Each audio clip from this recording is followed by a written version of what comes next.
আসসালামু আলাইকুম ওরহমতুল্লাহি ওবারাকাতু। সম্মানিত ভিউয়ার্স, আশা করি আপনারা সবাই ভালো আছেন। আলহামদুলিল্লাহ, আমিও আল্লাহর অশেষ মেহেরবানিতে ভালো আছি। ভিউয়ার্স, আশা করি আপনারা ভিডিওর থাম্বনেল দেখে বুঝে গেছেন আজকের ভিডিওটি কী নিয়ে হতে যাচ্ছে। ইনশাল্লাহ আপনাদেরকে আজকে শিখিয়ে দেব কিভাবে শয়তান থেকে, অর্থাৎ স্ত্রী সহবাসের পূর্বে শয়তান থেকে আশ্রয় যাবেন আল্লাহ পাক রব্বুল আলামিনের কাছে। সম্মানিত ভিউয়ার্স, আমরা অনেকেই জানি না সেই দোয়াটি, অনেকেই পড়ি না। সেই কারণে আমাদের সন্তান আদি আল্লাহ পাক রব্বুল আলামিন যেই সন্তান আদি দান করেন, অনেক সময় অনেক ধরনের হয়ে যায়, অনেক রকমের হয়ে যায়।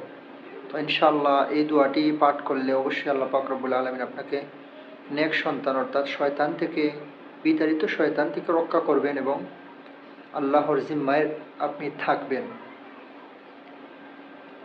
তো সম্মানিত ভিউয়ার্স, আজকে আমরা শিখে নেব ইনশাআল্লাহ স্ত্রী সহবাসের আগে, অর্থাৎ স্বামী স্ত্রীর মিলনের আগে যেই দোয়াটি পাঠ করতে হয় সেই দোয়াটি শিখে নেব। তো চলুন দেরি না করে আমরা দোয়াটি জেনে নিই। সেই দোয়াটি হচ্ছে বিসমিল্লাহি আল্লাহুম্মা জান্নিবিনাশ শাইতান وجنبنا الشيطان ما رزقتنا। ভিউয়ার্স, আমি দোয়াটি আবারও পাঠ করছি। ইনশাআল্লাহ আমি ভিডিওর মধ্যে দিয়ে দেব দোয়াটি আপনাদের সহজ হওয়ার ক্ষেত্রে। বিসমিল্লাহি আল্লাহুম্মা জান্নিবনাশ শাইতান وجنبنا الشيطان ما رزقتنا। এই দোয়াটির অর্থ হচ্ছে, আমি আল্লাহর নামে, অর্থাৎ হে আল্লাহ, আপনি আমাদেরকে শয়তান থেকে দূরে রাখুন এবং আমাদেরকে আপনি যে সন্তান দান করবেন তাকেও আপনি শয়তান থেকে রক্ষা করুন। হে আল্লাহ, আমরা শয়তান থেকে আপনার কাছে আশ্রয় চাচ্ছি।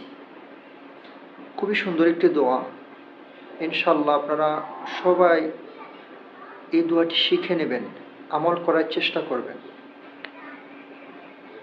ভালো একটি ফলাফলও পাবেন আর শয়তান থেকেও আশ্রয় চাইলেন আল্লাহ পাক রব্বুল আলামিনের কাছে এবং আল্লাহ পাক রব্বুল আলামিন নেক সন্তানাদিও দান করবেন এবং শয়তান থেকে সেই সন্তানকেও বাঁচিয়ে রাখবেন। এই দোয়াটি হাদিসের মধ্যে এসেছে, সহিহ বুখারীর হাদিস, 141 নম্বর হাদিস বুখারী শরীফের। সম্মানিত ভিউয়ার্স, আজকের ভিডিওটি এই পর্যন্তই। ভালো থাকুন, সুস্থ থাকুন। আসসালামু আলাইকুম ওয়া রাহমাতুল্লাহি ওয়া বারাকাতুহু।